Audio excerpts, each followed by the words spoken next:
I was minding my own business, working on my laptop here in my kitchen one day when the phone rang, and a man with a heavy accent who claimed he was from Microsoft said there was a problem with my computer and that it was dire and that he was calling to help.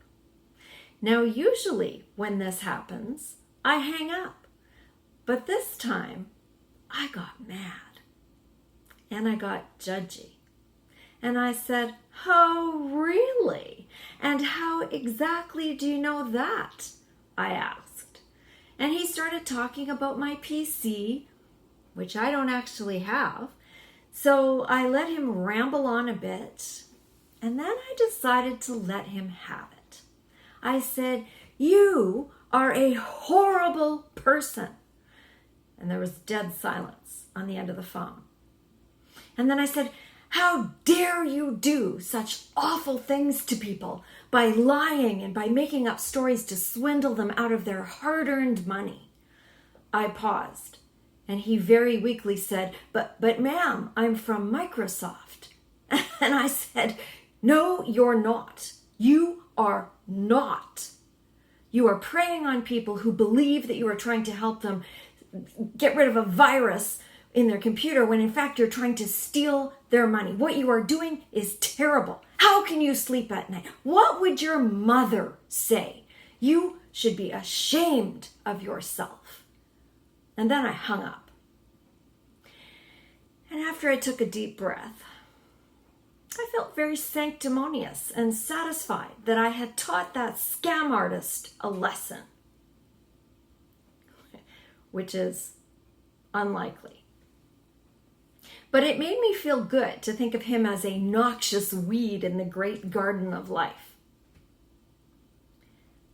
And then I thought, wow, that was pretty unchristian of me. How do I know? How do I know that he's a really terrible person? Maybe he was just a person who had to make a really terrible decision, a terrible choice. Maybe it was a case of life and death. Maybe this was the only job that he could get in some awful factory call center somewhere. Maybe he lived in a situation where there was a lot of violence, where there was poverty, where there was hardship.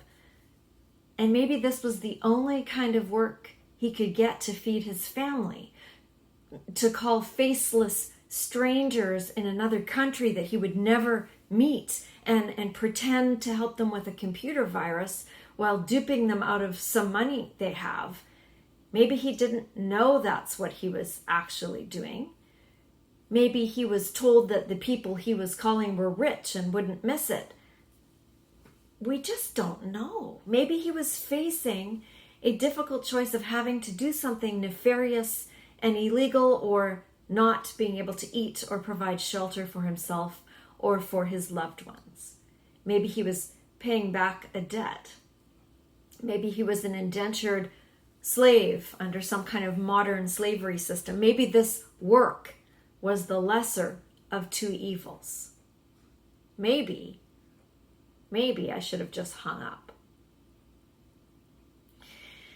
The human condition is complex. We tend to want to classify and categorize everything into good or evil, saints and sinners, good soil and thorny or rocky soil, weeds and wheat.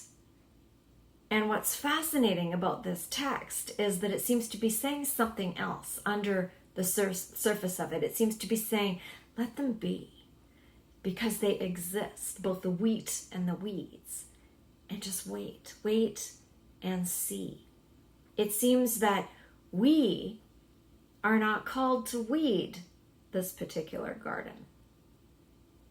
But let's go back for a minute. I want to talk about three things before we get more into the text. The first being what a parable even is. Our theme today is storytelling, and Jesus used this ancient technique of using parables to teach and explain things quite a bit.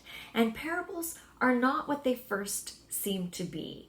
They are, as the Godly Play folks say, not easy to open. In Godly Play, they are explained as as being like gold painted boxes that are hard to open up. They're not easy to open up, but once you do, there is a surprise, something wonderful inside.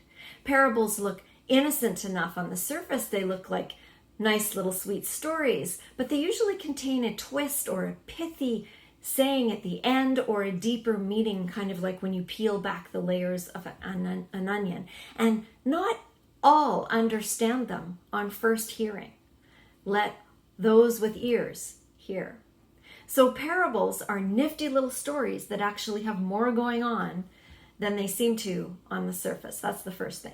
The second thing to know is that it is quite likely that the second part of the text we heard this morning, the explanation part, verses 36 to 43, was a part that was added later by the writer of Matthew in order to specifically address his own church community. This is what many scholars think, because this part of the text is so very different than the first part and then any other of the teachings of Jesus. It actually goes against what Jesus usually says, which is why scholars are suspicious that this might have been a later addition. In a sermon preached by the Reverend Dr. Alan Brown, he says that the community that Matthew was writing for was probably struggling with the fact that though they were Jewish, they had been thrown out of their synagogues, because now they're following Christ, right? So Dr. Bram is saying that now they were probably feeling displaced and struggling to justify themselves in the face of rejection. And so he continues by saying, it would seem that in the hands of Matthew's church, the story turned into a means of supporting an us against them mentality. They are the wheat that will one day be harvested and gathered into God's barns, while their enemies are the weeds that will one day be gathered up and burned. It's a strange addition to the text. And in the Sermon on the Mount, Jesus says that God gives the blessing of the sun and the rain to all. That's in Matthew 5, verses 44 and 45. But here, however, he tells the parable about separating the children of the kingdom from the children of the evil one. And when you look at what Jesus says elsewhere, this parable about us and them stands out like a sore thumb. It's quite hard to reconcile with everything else, which is why the scholars are suspicious. So that was the second thing. The third thing to know that may or may not be relevant, but I think is interesting, is about the weeds in this text. The weeds that are referred to are a very prolific weed found all over Israel called darnel ryegrass. Sometimes it's called cockle.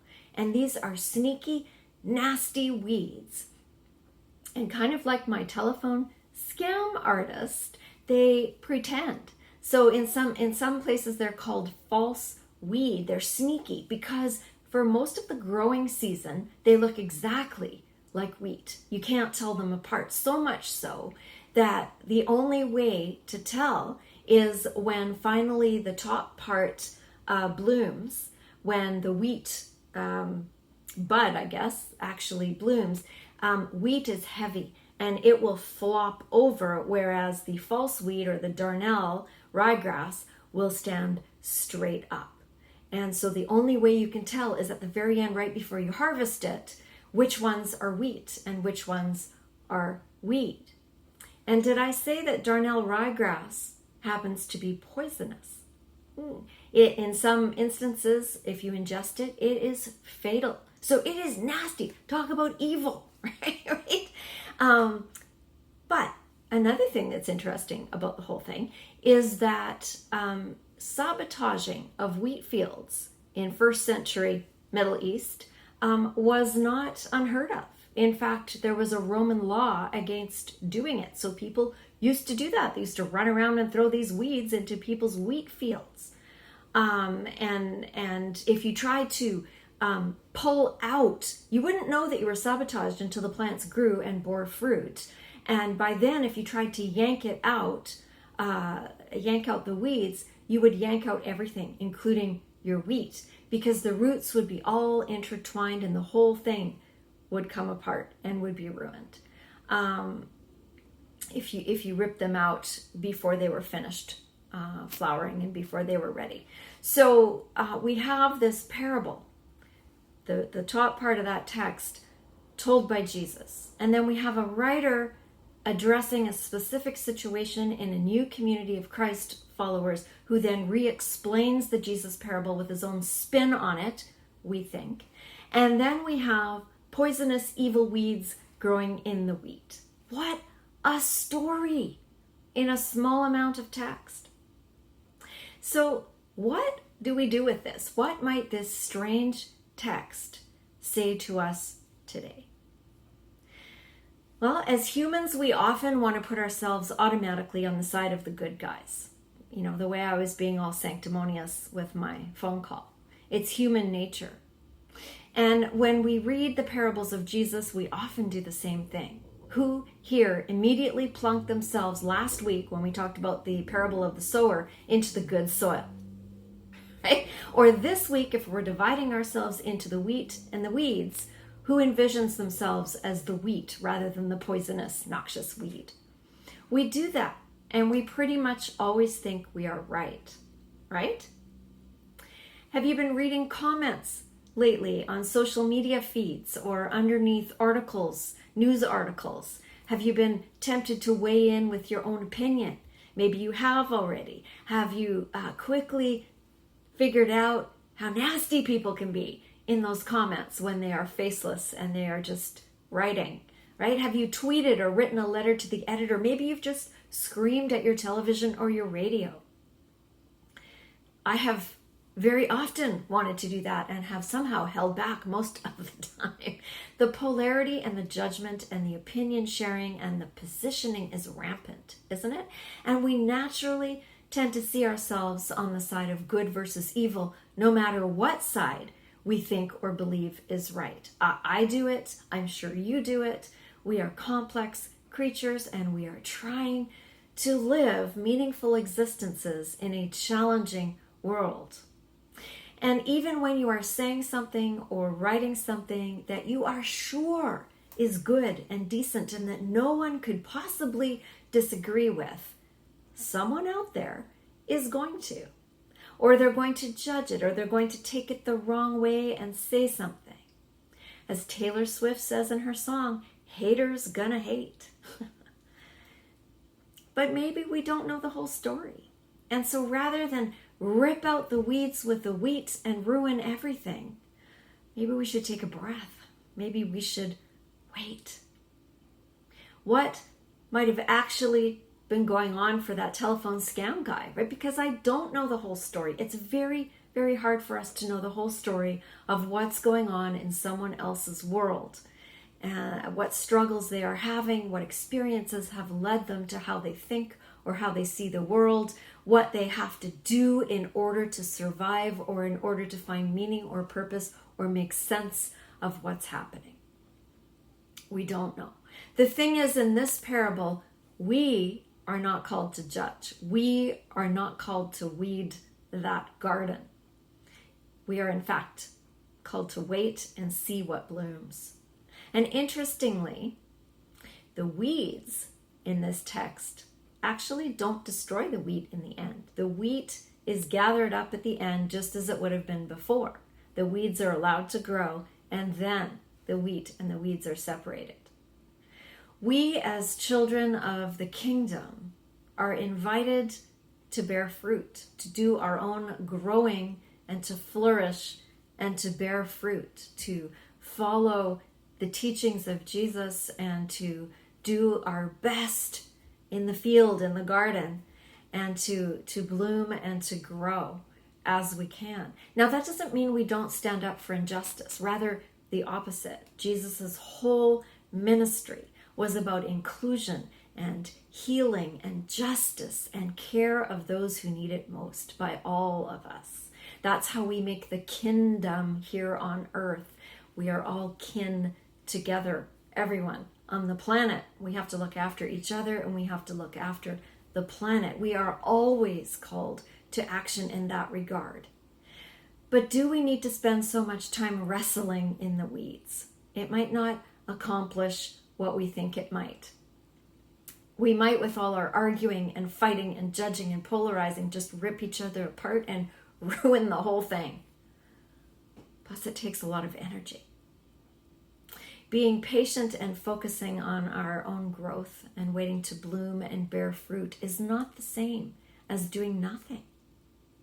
So how do we resist the temptation to take matters into our own hand and weed the garden, or yell at the person on the phone, or honk our horn, or write that terrible thing underneath a comment on a screen? How do we resist the temptation to weed that garden? How do we do that?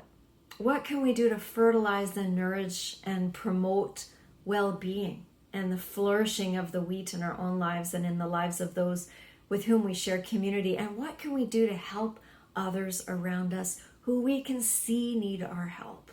What can we do for them? How can we do that? And how can we deal with our own inner weeds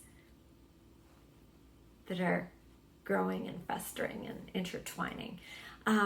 So that, as that old cross-stitch tea towel in the kitchen says, we can then bloom where we are planted. How can we increase our compassion and our kindness and our care of others so that the planet survives, so that we can all flourish? How can we do that? And what grace do you need to ask God for today in order to let the weeds be? In order to not take on the weeding of this garden, in order for you to take Jesus by the hand and find the peace and the space in which to grow in faith, in love, and in kindness in the world. What grace do you need? May that grace be yours. Amen.